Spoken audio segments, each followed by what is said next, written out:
Hello everyone, friends on the Weiler channel. Today I'm going to show you how to sign up for the Rockstar Games Launcher. Here we have Rockstar Games, right? Let's go in. We immediately open a launcher. That's it. And here we have registration. Click on the Create a New Account button respectively. Select the month, day, and year of your birth. Click Next, then enter here. Well, fill it in. Then click Next and enter the code that will be sent to the mail. That's it.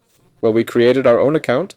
Here you can configure respectively the privacy of the account and click Next. That's it. Well, we have registered an account and you can play accordingly. Some of my games are already pulling up from the Epic Games Launcher. That's it. Well, you have to buy everything. That's all. Weiler was with you. Like, subscribe to the channel. Goodbye, everyone.